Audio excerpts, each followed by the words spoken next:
I stand frozen in the center of the grand ballroom, my navy dress suddenly too tight across my chest. The champagne in my glass trembles like water in a cup during an earthquake. My 9-year-old son Liam clutches my free hand, his small fingers squeezing mine with increasing pressure as my sister Brielle's laughter echoes through the room's sound system. "Mom?" Liam whispers, leaning against my side. "Why is everyone looking at us?" I can't answer him. My throat has closed, trapping words inside as surely as if someone had clamped their hand over my mouth. Across the room, my mother Nancy stands beside Brielle at the head table, her perfectly coiffed silver hair catching the light from the crystal chandeliers. The smug satisfaction on her face sends a cold wave through my stomach. Brielle taps her champagne flute with a silver spoon, the crystal ringing out to silence the murmurs rippling through the reception. "Let's toast my sister," she announces, her voice amplified by the microphone she insisted on holding throughout dinner. Claire Thompson living proof that one mistake can derail your entire life. Awkward laughter ripples through the crowd. Some guests shift uncomfortably in their seats, while others lean forward, hungry for drama they hadn't expected with their wedding cake. "Mommy?" Liam tugs at my hand harder now. "Why are they being mean to us?" Before I can respond, my mother steps forward and places her hand on Brielle's shoulder. The diamond tennis bracelet on her wrist, gift to the bride this morning, catches the light and sends prisms dancing across the white tablecloth. At least she brought her situation. "Dressed properly today," Nancy adds, her lips curved in what photographers would capture as a smile, but what I recognize as contempt. My face burns. The whispers grow louder around us as 200 of Atlanta's wealthiest citizens speculate about the disgrace standing in their midst. 9 years, and nothing has changed. 3 hours earlier, I'd stood in the bridal suite, carefully arranging Brielle's cathedral-length veil while she complained about the florist's failure to procure the exact shade of blush roses she demanded. "You're lucky you never had a real wedding," she'd said, examining her reflection. "So much stress." I'd kept pinning, my fingers steady despite the barb. The ruby earrings our grandmother left me, the only inheritance I received, caught the light as I moved, their deep red a stark contrast to my sister's diamonds. "Claire, couldn't you have found something less? Discount store?" My mother had swept into the room, her critical gaze landing on my dress purchased during my lunch hour with 2 months of careful saving. I'd straightened the programs I'd hand-lettered after discovering a typo in the printed versions. "Flower Girl's torn sash." Calmed the ring bearer's nerves with a story about brave knights. Handled a dozen crises no one would ever notice or acknowledge. "Brielle, honey, the photographer wants some shots before the ceremony." Nate ushered my sister toward the door. "You look absolute perfection." "I know," Brielle had replied, then turned to me with a dismissive glance. "Make sure those programs are arranged properly this time." Now, standing amid the wreckage of my dignity, I reach for my purse on the table beside me. Time to leave. Time to protect my son from the family that views him as nothing more than evidence of my failures. "Don't you dare make a scene," my mother hisses, suddenly beside me though I hadn't seen her approach. Her fingers dig into my forearm, manicured nails leaving half-moon indentations in my skin. From the microphone, Brielle continues, her words slurring slightly from too much champagne. "I mean, we all make choices in life, right? Some of us choose successful husbands and beautiful homes. Others choose." Her gaze lands directly on Liam, who shrinks against my side. The wedding photographer moves through the crowd, his camera capturing everything: the gleeful bride, the uncomfortable guests, the single mother and her fatherless son preparing for escape. Tomorrow, these photos will be evidence of a different sort, proof of what my family really thinks of us. My spine straightens. Not this time. I place my glass on the nearest table and guide Liam toward the exit. We'll slip away quietly. No scenes, no tears, just dignity where none has been offered. "Claire." Nancy's voice carries despite her attempt at a whisper. Heads turn. The sound of a chair scraping against marble stops me mid-step. Daniel Mercer, my new brother-in-law, rises slowly from his seat at the head table. The room falls silent as every eye shifts from my retreat to his unexpected movement. He reaches for the microphone, his fingers gently removing it from Brielle's hand. His expression remains calm, but something in his eyes of quiet determination makes even my mother take a step back. "I think that's quite enough," he says, his voice filling the silent room. I stare at him, recognition flickering at the edges of my memory. Something about the way he stands, shoulders squared against disapproval. I've seen him before Brielle brought him home, before the engagement, but I can't place when or where. The moment hangs suspended, perfect in its tension as 300 people hold their breath, waiting to see what happens next. Daniel's grip on the microphone tightens, his knuckles whitening against the silver handle. The room falls so silent I can hear the ice shifting in abandoned glasses. 200 pairs of eyes dart between us like startled birds, waiting. "Many of you know me as an investment banker," Daniel says, his voice steady despite the tension crackling through the ballroom. "What you don't know is that I met Claire Thompson long before Brielle introduced us at that Christmas party last year." My breath catches. "What?"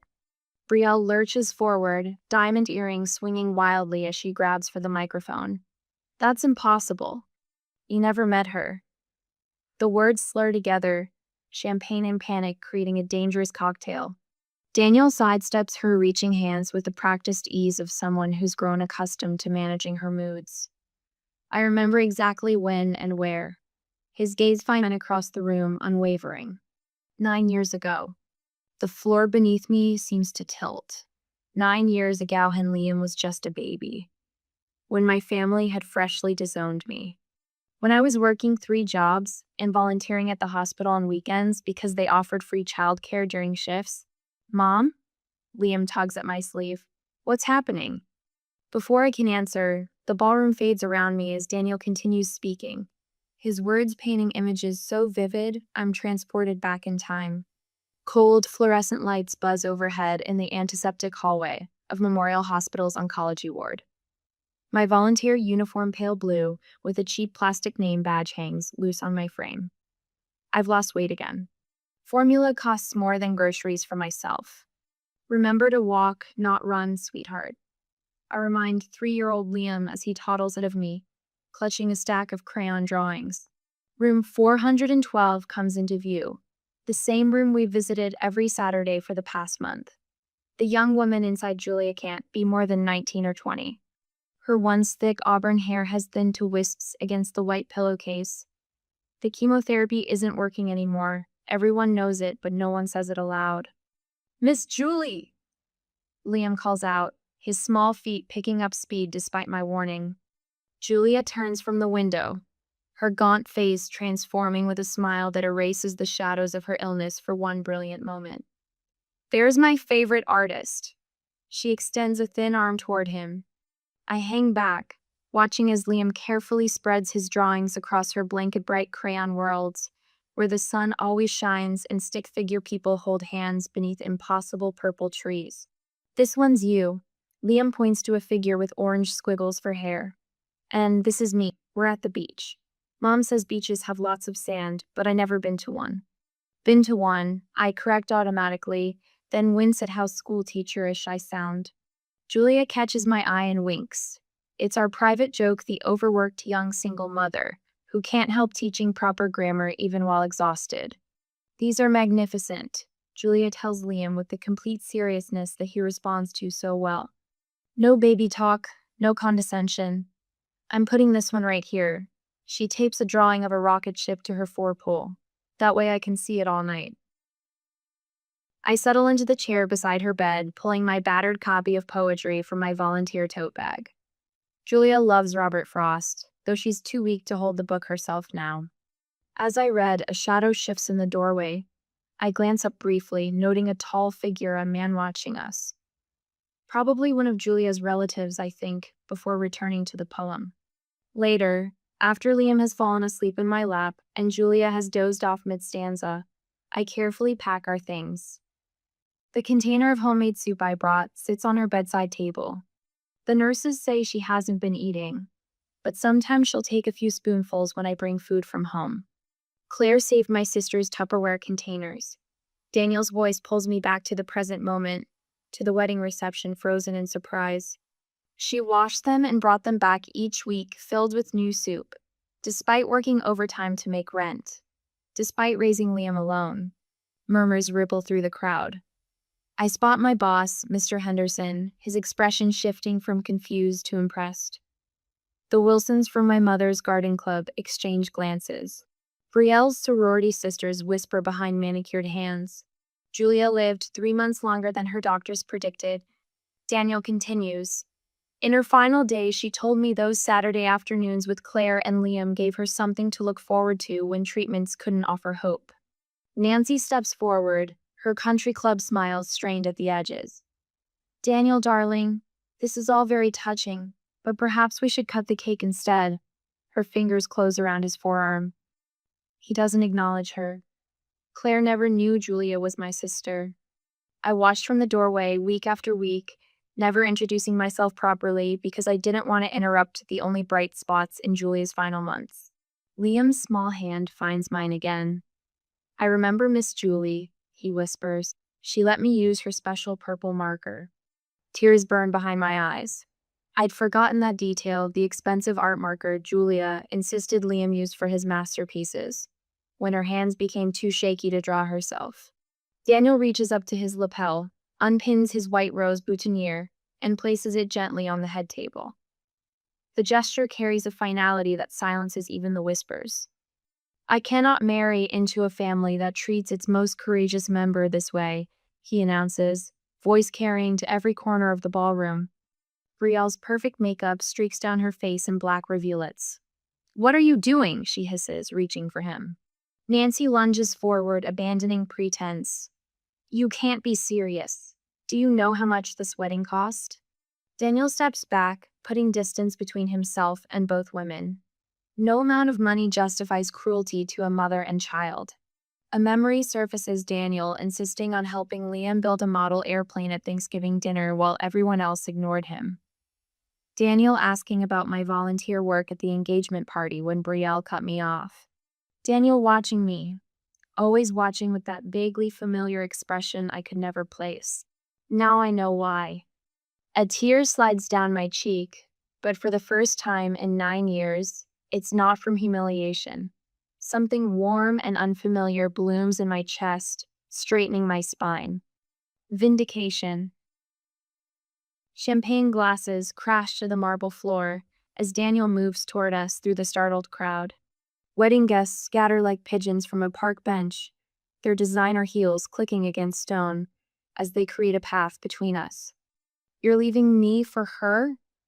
Brielle's voice rises to a shriek that bounces off the crystal chandeliers. Her perfect makeup streaks down her cheeks, mascara rivers destroying the facade she spent 3 hours perfecting. My own sister? At my wedding? Mother rushes between tables, patting the shoulders of the city councilman's wife, murmuring to the hospital board chairman. Damage control in Chanel. I've seen this performance before at my high school graduation when I announced my state college scholarship instead of attending her alma mater. At Christmas dinner when I refused to pretend Liam was my nephew for the society photographer. Claire. I turned to find Mr. Harrington, my boss of 7 years, standing beside me. The same man who avoided eye contact at company functions when Mother cornered him to discuss my temporary position until I sorted out my situation. You never mentioned your volunteer work at Memorial.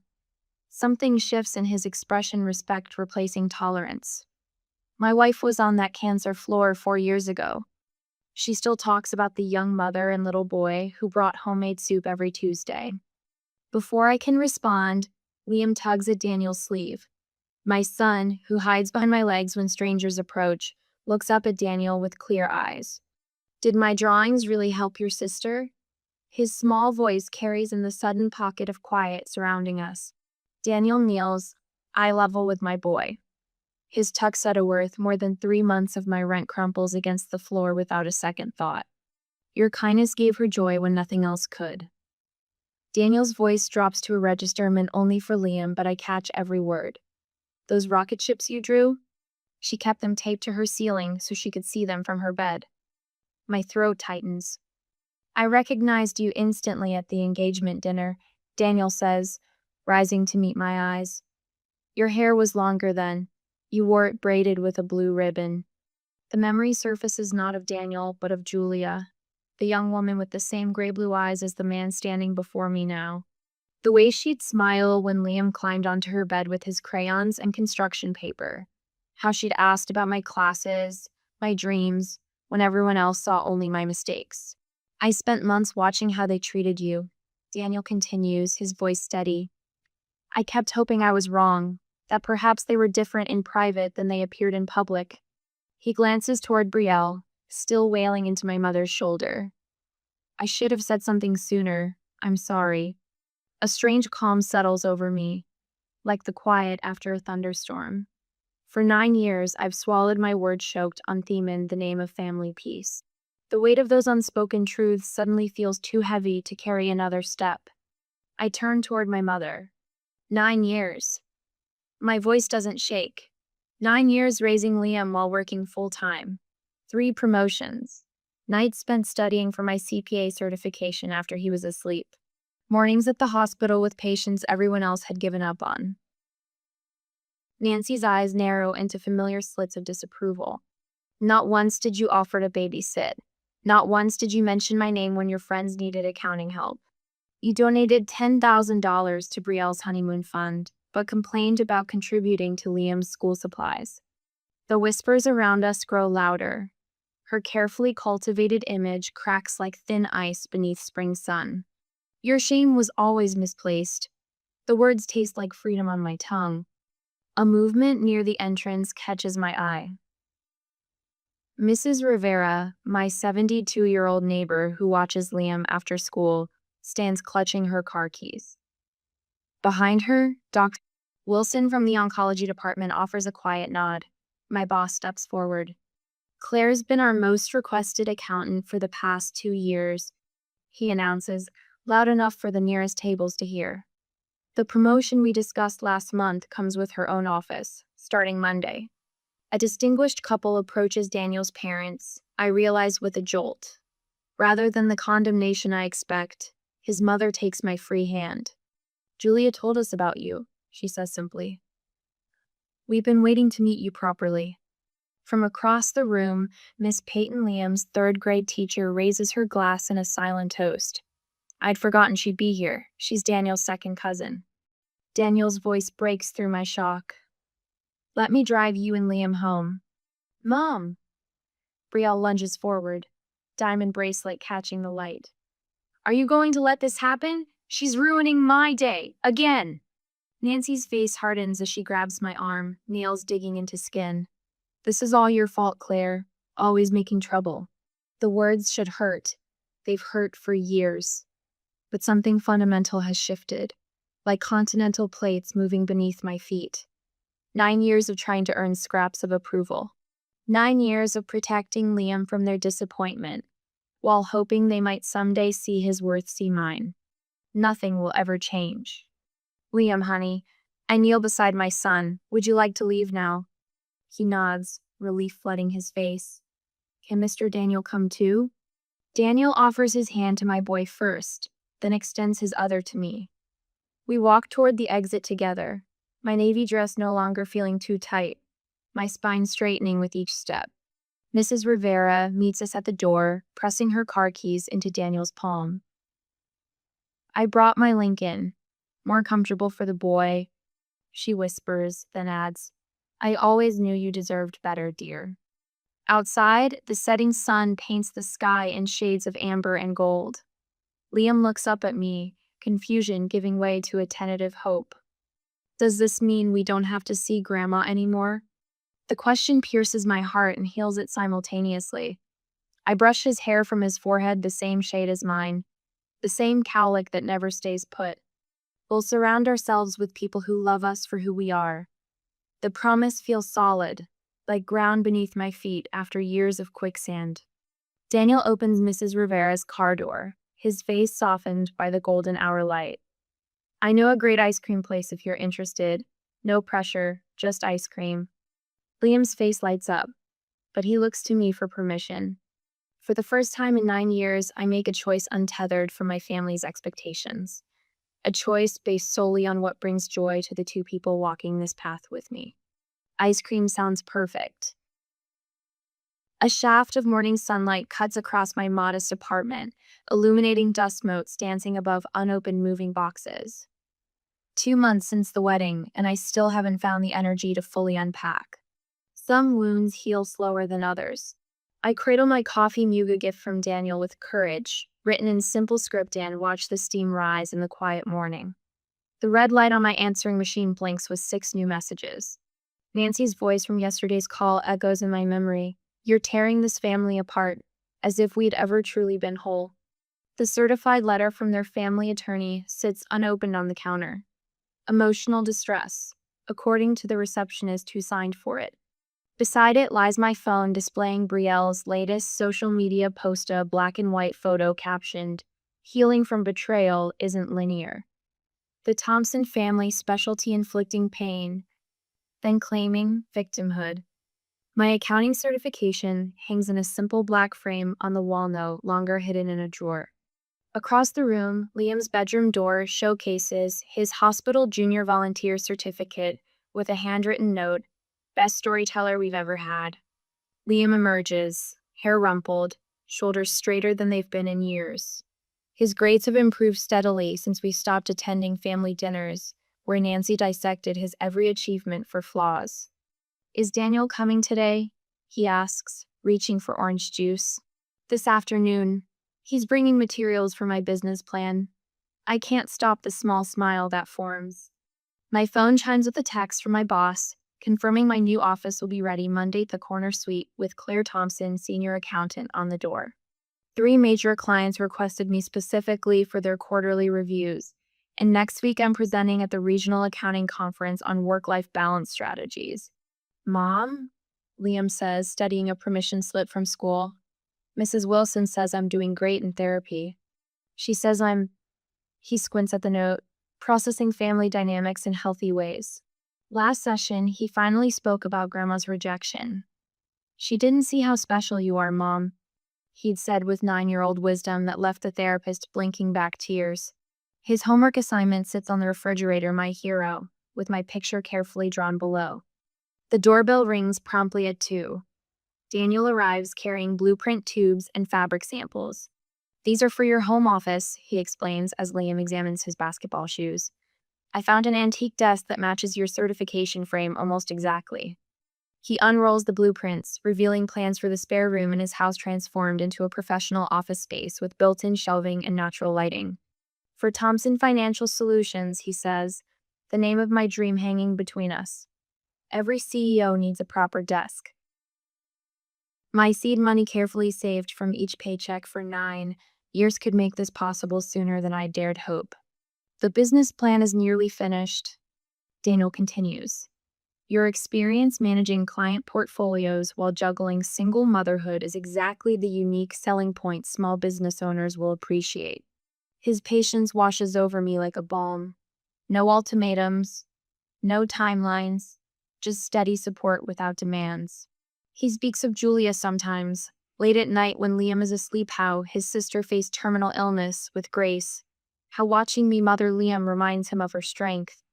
These stories help me process my own wounds, showing me another way to view family beyond the toxic model I grew up with. The doorbell rings again, jarring in our peaceful afternoon.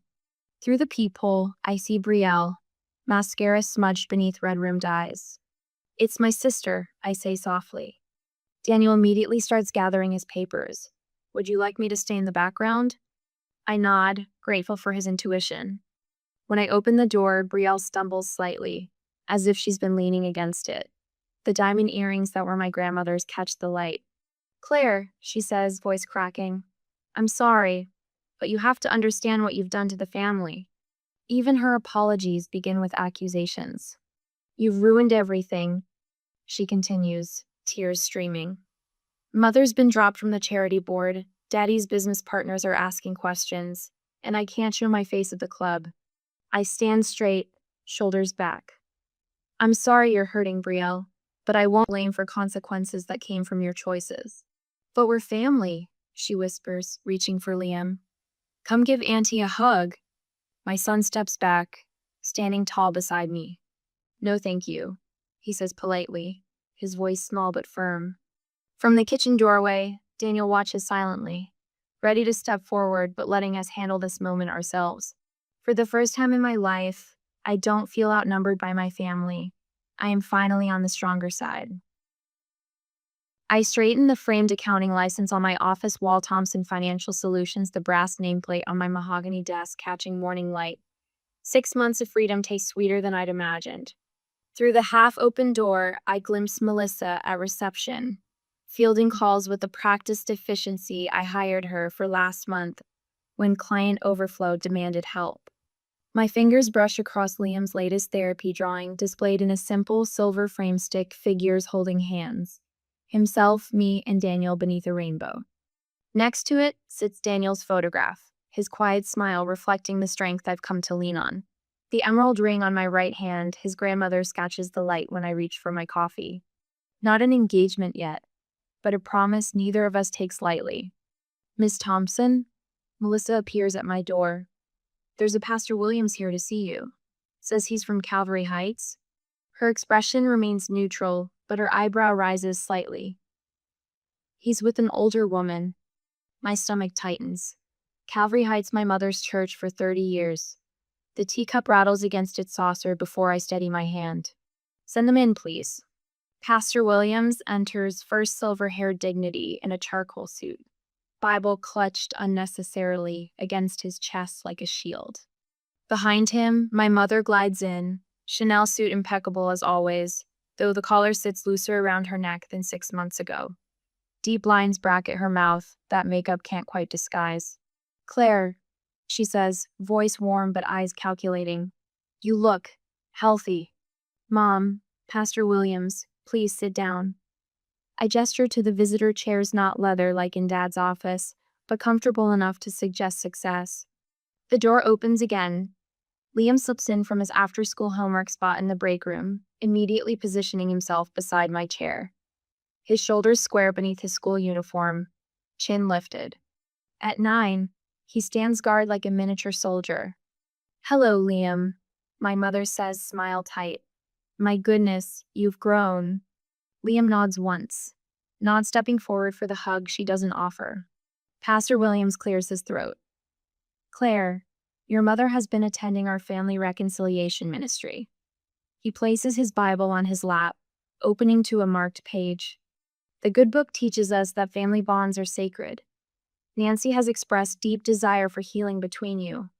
I poured tea from the carafe on my desk, handing cups to each visitor. That's thoughtful of you to come all this way, Pastor. May I ask what prompted this visit now?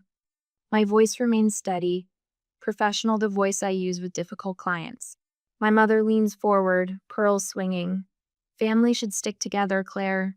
What happened at the wedding was unfortunate. But surely we can move forward now. Her gaze flickers to Liam, then away. The holidays are coming. It would look better if... Look better? I repeat, cup paused midway to my lips. Pastor Williams intervenes.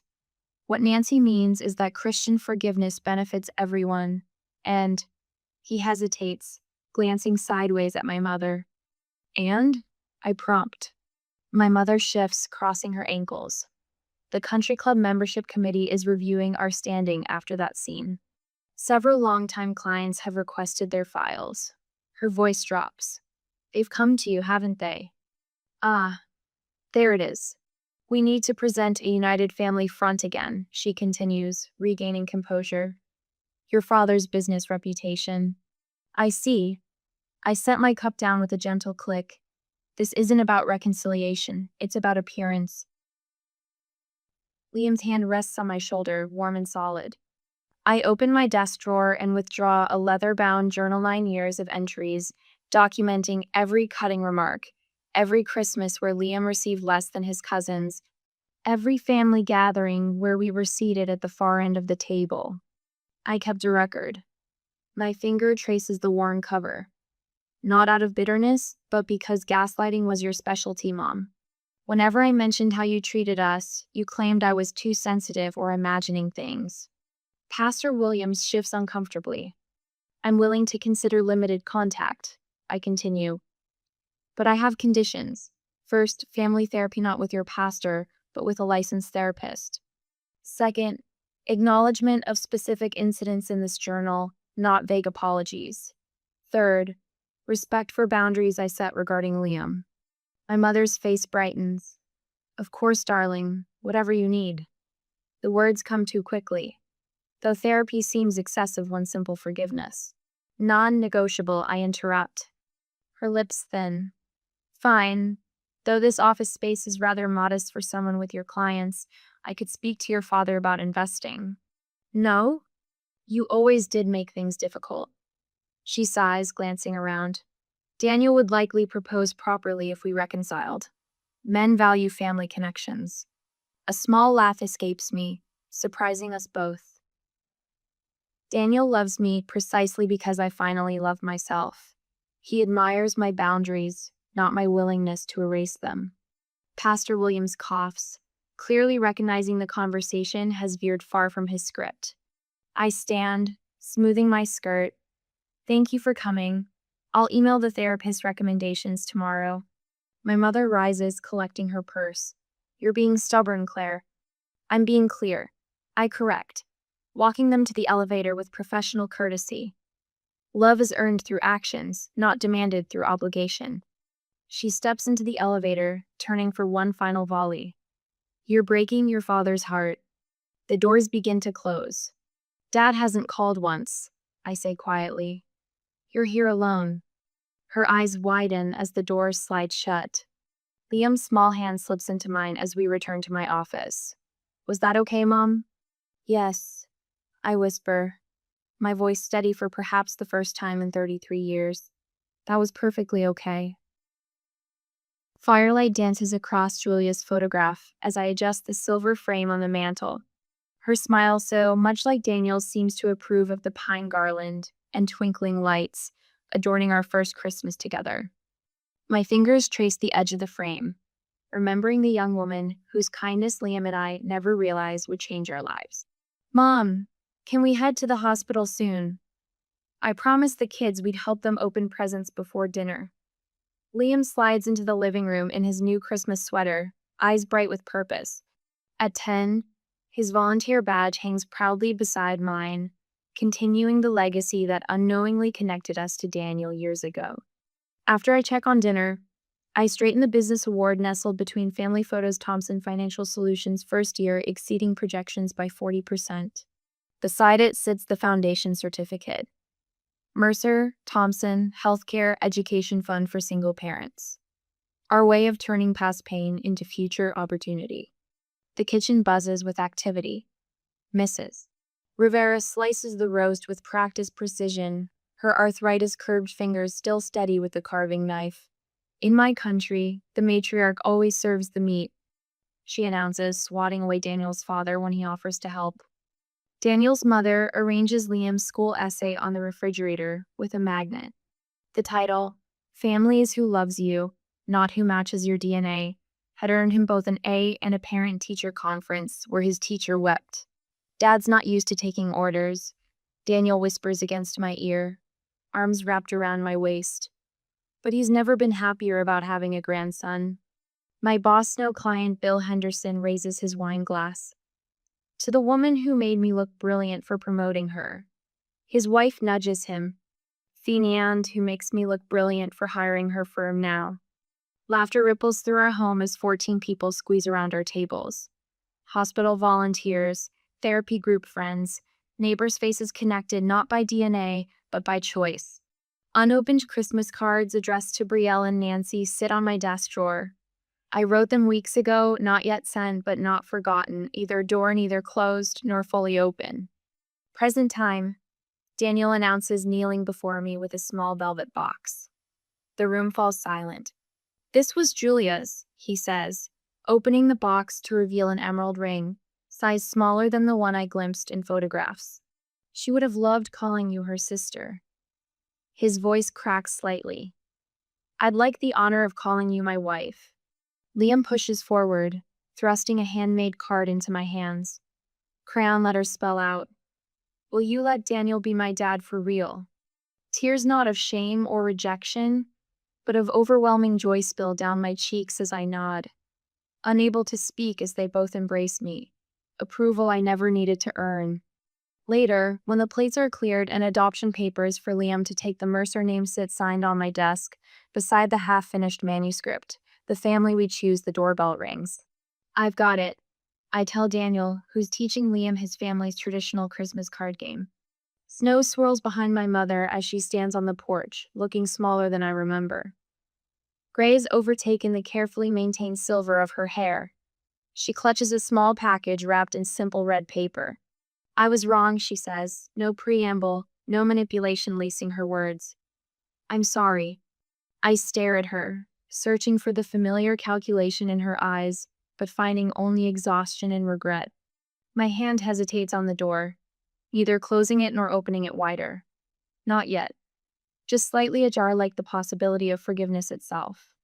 I return to our celebration without mentioning Nancy's appearance, watching our gathered family with quiet wonder.